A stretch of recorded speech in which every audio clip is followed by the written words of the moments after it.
আপোনাৰ শৰীৰত দেখা দিয়ে নেকি এই লক্ষণ? এই লক্ষণে উমান দিয়ে কিডনীৰ অসুবিধা। ভুলতো আওকাণ নকৰিব আপুনি। শৰীৰত দেখা দিয়া কেইটামান সমস্যাই বৃক্ক বিকল হোৱাৰ সংকেত দিয়ে। যদি আপোনাৰ বৃক্কৰ সমস্যা আছে তেন্তে আপোনাৰ দৈনন্দিন কাম কাজ কৰাটো অতি কঠিন হ'ব পাৰে। কোনোবাই আমাৰ শৰীৰৰ কোনবোৰ অংগ আটাইতকৈ গুৰুত্বপূৰ্ণ বুলি সুধিলে আমি একো নাভাবি হৃদয়, মগজু, হাত ভৰি, হাওঁফাওঁৰ নাম লওঁ। আমাৰ শৰীৰৰ আটাইতকৈ গুৰুত্বপূৰ্ণ অংগৰ তালিকাত আন অংগৰ তুলনাত বৃক্কৰ নামটো বহুত দেৰিকৈহে আহে। আমাৰ শৰীৰৰ বাবে যেনেকৈ হৃদস্পন্দন প্ৰয়োজনীয়, একেদৰে বৃক্কৰ সঠিক কাম কাজ আমাৰ শৰীৰৰ বাবে অতি গুৰুত্বপূৰ্ণ।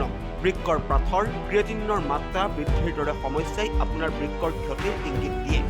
দিনটোত 8ৰ পৰা 10 বাৰ প্ৰস্ৰাৱ কৰাটো একেবাৰে স্বাভাৱিক, কিন্তু যদি আপুনি ৰাতি বহুবাৰ প্ৰস্ৰাৱ কৰিব লগা হয় তেন্তে বুজিব যে আপোনাৰ বৃক্কৰ ক'ৰবাত ক্ষতি হৈছে। যদি ৰাতি বাৰে বাৰে উঠি প্ৰস্ৰাৱ কৰিব লাগে তেন্তে আপুনি শৰীৰৰ পৰীক্ষা কৰোৱাটো উচিত।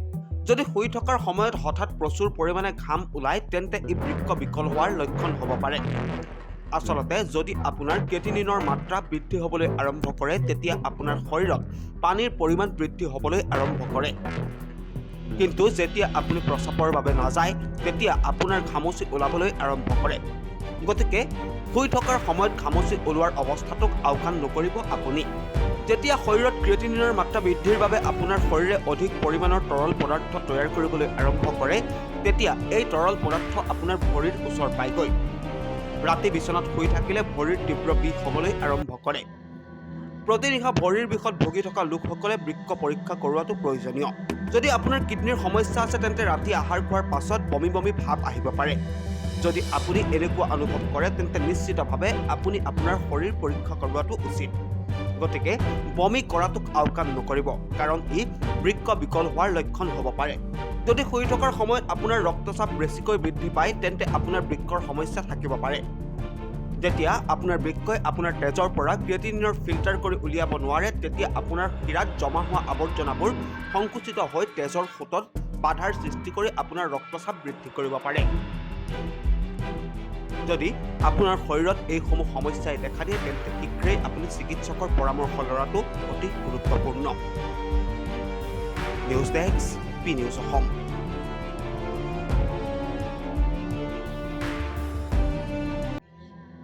JB group of institution Guwahati 2024-25 বৰ্ষৰ নামভৰ্তিৰ বাবে বুকিং আৰম্ভ কৰিছে।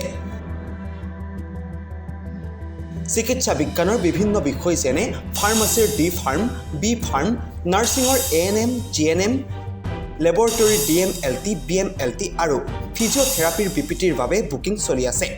কোৰ্চসমূহ pharmacy council of India PCI, India nursing council INC, Assam nursing council ANC আৰু Srimanta Sankardev university of health ছায়েন্সৰ দ্বাৰা অনুমোদিত আৰু অসম চৰকাৰৰ দ্বাৰা অনুজ্ঞাপ্ৰাপ্ত। ফ্ৰী কোচিং অথবা চিট বুকিঙৰ বাবে যোগাযোগ কৰিব পাৰে। JB group of institution, Panjabari, Guwahati. যোগাযোগ নম্বৰ 9435100784 অথবা 86386118836।